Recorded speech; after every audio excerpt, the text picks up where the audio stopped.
Good morning, students. Uh, this is your English teacher, Rizwan sir, and today we are going to discuss a very important thing in model, and the word is food, because the last day we finished can. So today we have to see and we have to understand the use of food. आज हमें food का use देखना है और and that is why I have written here for you like could, और यहाँ पे उसका हिंदी मीनिंग जो कि सकता था हमने लिख रखा है।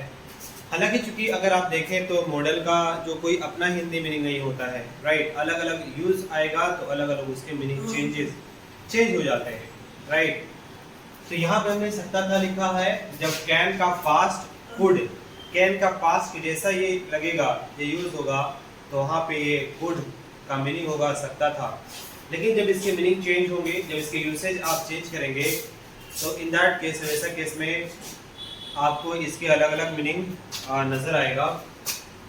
So the first use of could is past ability, that means के पूर्व की क्षमता, पुरानी क्षमता के बारे में बात करते हैं तो वहाँ पे आप इसे यूज करते हो। Like as I have written here, यहाँ पे हमने लिख रखा है कि वह अंग्रेजी बोल सकता था, तो he could speak English, right? अगर यहाँ पे इसी को अगर हम ऐसा करते कि वह अंग्रेजी बोल सका, यानी उसने बोला, तो हम क्या करते कि सेम चीज हम लिखते he could speak English, right? उसके बाद जो दूसरा एग्जाम्पल है दैट इज कि भारत मैच जीत सकता था। अगर मैं इसको ऐसा कर देता कि भारत मैच जीत सका, तब भी हमारा सेंटेंस का इंग्लिश जो होता सेम ही होता, like India could win the match. After that तीसरा सेंटेंस हमारा है दैट इज मैं समय पर नहीं आ सका। अब यहाँ पे जो है ना हमने इसे नेगेटिव कर दिया, राइट। तो हमें यहाँ पे एक नोट लगाना पड़ेगा, right. So I have written here that I could not come on time, right. अगर मैं चाहता तो नोट को कुड से जोड़ देता और कुडंट लिख देता, राइट। तो ये हुए हमारे पास एबिलिटी के लिए। इसका एक दूसरा यूसेज जो होते हैं, राइट, फॉर स्पोकन इंग्लिश के लिए हम रिक्वेस्ट के लिए भी इसे यूज करते हैं। जब आप किसी को रिक्वेस्ट करते हैं या पोलाइटली किसी से आप निवेदन करते हैं, तो इन दैट केस ऑल्सो आप कुड का प्रयोग कर सकते हो, लाइक क्या आप मेरी मदद कर सकते हैं। तो ये जो है ना आप रिक्वेस्ट कर रहे हैं किसी से, ये परमिशन जैसा नहीं है, ऐसा नहीं है कि ये परमिशन है। कई बार जो सुनने में ऐसा ही लगता है, दोनों चीज, चाहे वो रिक्वेस्ट हो चाहे वो परमिशन हो, जिसे आप कहते हो कि क्या मैं अंदर आ सकता हूँ, तो ये भी जो है ना वैसे ही क्या से शुरू हो रहा है, आ सकता हूँ, इस तरीके से तुम्हारा हिंदी में खत्म हो रहा है। लेकिन ये आपका परमिशन हो गया, क्योंकि आप किसी से परमिशन ले रहे हैं, काम आप करेंगे। लेकिन जब आप रिक्वेस्ट करते हैं ना, तो बेसिकली आपको देखना पड़ता है कि काम जो होता है ना सामने वाला करता है, कि क्या आप मेरी मदद कर सकते हैं। तो मदद करने का काम जो है आप नहीं करोगे, बल्कि सामने वाला करेगा। तो ऐसा जो है आप रिक्वेस्ट को समझ सकते हो। So here is could you help me, could you help me, right. दूसरा सेंटेंस है कि क्या आप मुझे 500 रुपए दे सकते हैं। So could you give me 500 rupees, right. तो इस तरीके से जो है आप रिक्वेस्ट कर सकते हैं किसी को, फाइन। और ये जो है आप किसी को थोड़ा, किसी के सामने एक कहते हैं ना पोलाइटली, या किसी के सामने थोड़ा झुक करके रिक्वेस्ट करना, ये कुड में ज़्यादा बेहतर माना जाता है, राइट। तो किसी को आप सामने थोड़ा झुक करके या थोड़ा सा उसके सामने आजिज़ी दिखा करके अगर आप रिक्वेस्ट करते हैं तो कुड इसके लिए परफेक्ट यूज होता है, फाइन। उसके बाद जो तीसरा that I have written is idiomatic use. Idiomatic use का मतलब होता है फ्रेजल यूज। हम इसे यहाँ पे फ्रेजल यूज भी लिख सकते थे, राइट। ये वो इडियोमेटिक यूज वैसा यूज होता है जो कि ग्रामर से हटके होता है, बोलने के लिए होता है, और ये जो है ना फिक्स्ड होता है, ठीक है ना। ये इस तरीके से स्ट्रक्चर तुम्हारा तैयार होगा।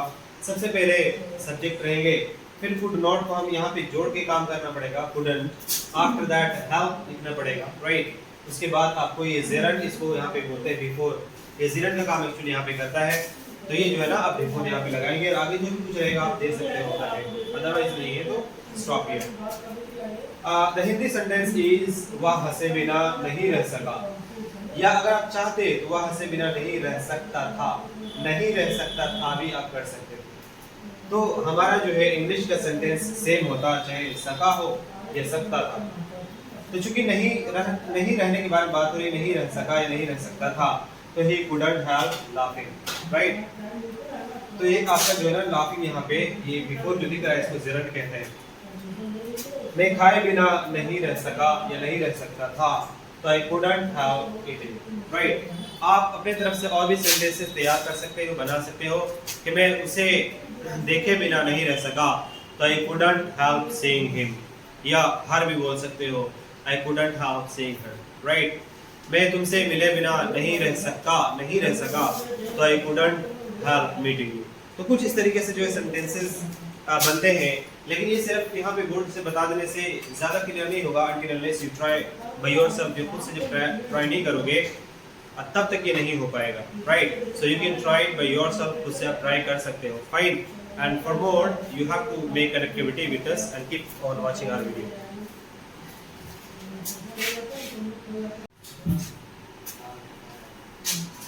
So the next word of ours, हमारा जो नेक्स्ट वर्ड है in model, that is may. Well, तो मे को डिस्कशन कर लेते हैं, fine. And the very first use that we have to see, जो हमें देखना होगा, दैट इज परमिशन। जो अप्रोक्स सारे लोग जानते हैं कि मे के साथ हम लोग परमिशन लेते हैं।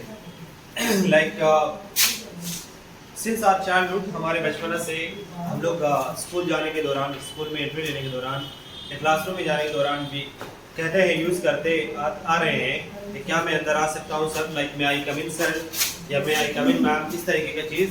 तो ये परमिशन के लिए परफेक्ट होता है, मैं परमिशन लेना है इससे, right. And that is why I have written here, यहाँ पे लिखा है परमिशन, और हिंदी में लिख दिया है अनुमति, राइट। जो कि फॉर्मल तरीका माना जाता है, इसे सही तरीका माना जाता है परमिशन के लिए, राइट।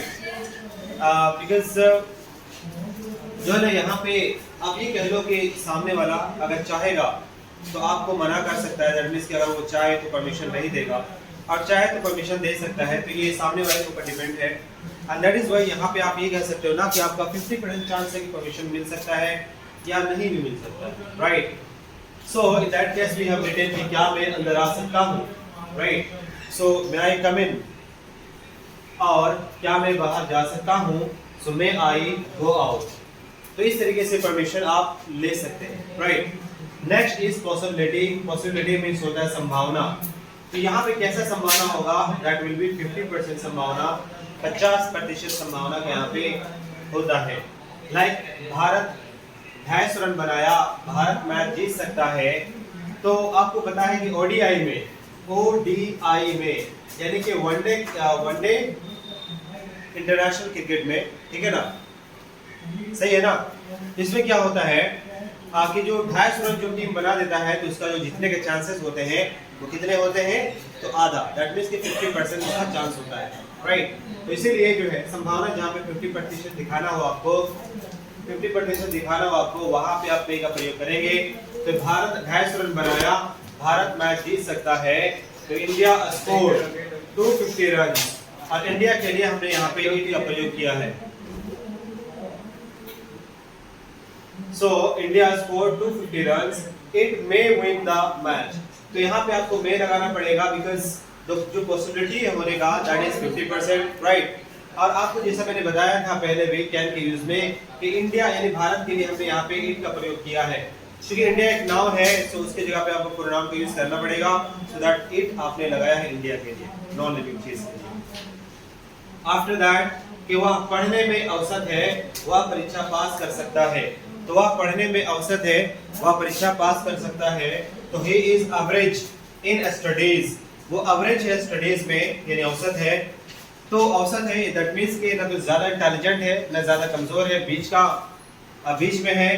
तो he is average in studies, he may pass the examination, या वो एग्जाम पास कर सकता है, राइट। तो इस तरीके से जो है आपका इसकी पॉसिबिलिटी यानी संभावना को लेके चल सकते हैं, राइट।